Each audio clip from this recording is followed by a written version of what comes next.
या तो दुष्कर्म को,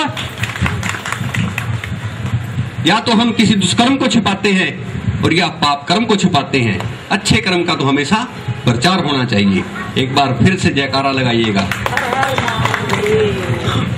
ये जो गुरु मंत्र है, इस गुरु मंत्र की महिमा को समझिए। आप जागरूक हैं, आप गुरु को कहें कि हे गुरुदेव हमें आप इस मंत्र का अर्थ बताएं। देखिए फिर आपको भक्ति कैसे नहीं फल देगी। लेकिन आप तो भटकन में हैं, आप कभी जागरूक होने का प्रयास ही नहीं करते और उस गुरु के मंत्र को पढ़ते हैं। जो गुरु तो पूजा करता है भगवान की, लक्ष्मी की, और अपने अनुयायियों को, अपने शिष्यों को, अपने चेलों को कहता है कि पूजा करें, मुझे भजे। आप भजता भगवान को और शिष्यों से, चेलों से भिजवाता है स्वयं को।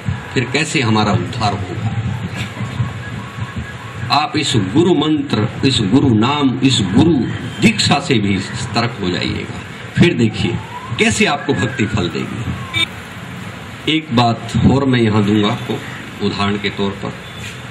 मेरे इस धर्म, जिस धर्म से मैं जुड़ा हूं, हिंदू धर्म से, इस धर्म का इतिहास बहुत पुराना है, लेकिन इसमें भी बहुत सारी त्रुटियां आ गई। मैं एक देवी स्थान पे गया, उन्होंने मां दुर्गा का दरवाजा बंद किया और शयन आरती शुरू कर दी। शयन आरती समझते हैं आप? मां दुर्गा को रात्रि को सुलाने का कार्य प्रारंभ कर दिया। अच्छा पलंग लगा हुआ था, पानी का लोटा रख दिया, एक दातुन रख दी और रजाई और तकिया लगाकर सोने की आरती कर दी। मैंने कहा कि हे पंडित जी, ये जो मां दुर्गा है ये केवल आप लोगों की है क्या? कहता नहीं नहीं, आप कैसे मूर्खता वाले प्रश्न कर रहे हैं, ये तो पूरे संसार की है। मैंने कहा फिर सोच लीजिएगा, ये जो मां दुर्गा है ये केवल आप लोगों की है या पूरे ब्रह्मांड की है? कहता पूरे ब्रह्मांड की है। आप जब सोते हैं तो आपका मस्तिष्क कभी नहीं सोता, केवल शरीर सोता है, दिमाग हमेशा आपका काम करता रहता है। और ये जो देवी देवता हैं ये प्रकाश पुंज हैं, ये हमारे जैसे आसमान के नहीं बने हुए, और प्रकाश पुंज को कभी निद्रा की आवश्यकता नहीं होती। मैंने कहा यदि ये देवी देवता पूरे ब्रह्मांड के हैं और आपने इनको सुला दिया और सुबह आकर जब आप इनको जगाएंगे तभी जाग पाएंगे, तो जो मेरा भाई अमेरिका में बैठा है वो इसको कैसे याद कर सकता है? क्योंकि वहां तो दिन निकला हुआ है और यहां रात हो गई। ये परंपरा का भी आपको विरोध करना पड़ेगा। किसी भी देवी देवता को सुलाने की आवश्यकता नहीं है, शयन की आवश्यकता नहीं है, वो देवी देवता को नींद की जरूरत नहीं। ये नई परंपरा है और इसका हमेशा विरोध होना चाहिए। अब आपको मैं शनि पूजा पर भी लेके आता हूं। आपने जगह जगह शनि के मंदिर, शनि की भक्ति, शनि का प्रचार देखा है। अगर आप हमारे बुजुर्गों में जाएं और हमारे पूर्व और पूर्व मंदिरों को देखें तो वहां पर केवल मात्र शनि की प्रतिमा पीठ की तरफ से लगाई जाती थी। नवग्रहों में शनि के दर्शन निषेध हैं। शनि खुद कहता है कि जहां मैं देखता हूं वहां मैं विनाश कर देता हूं, और जब वो विनाश करने वाला शनि है तो फिर आपको कैसे फल दे सकता है? आप स्वयं जानकार हैं।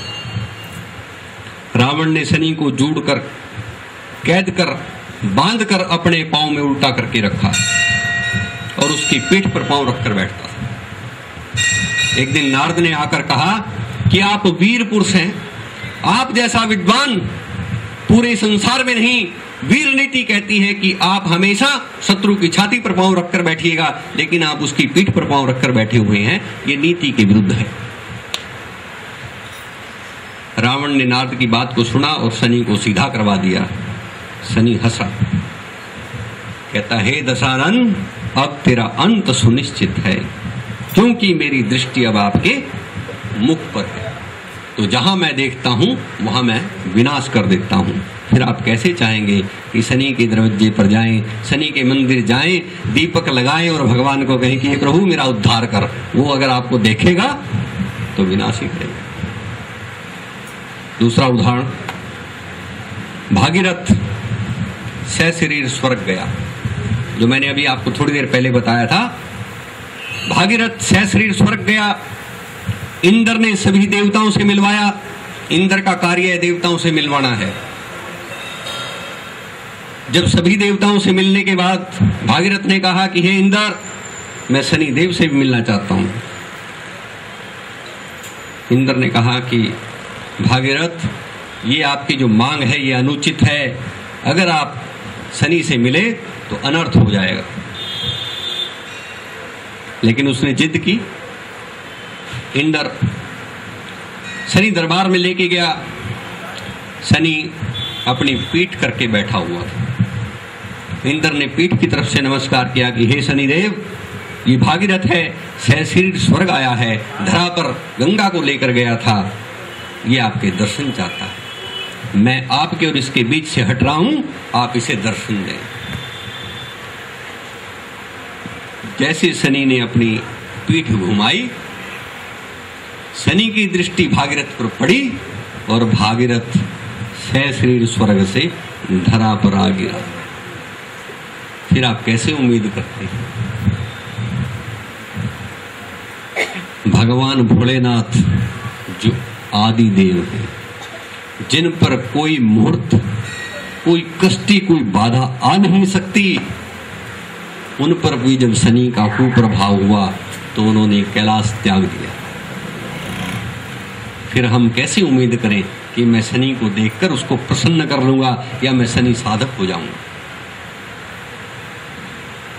एक पिपलादी ऋषि हुए हैं।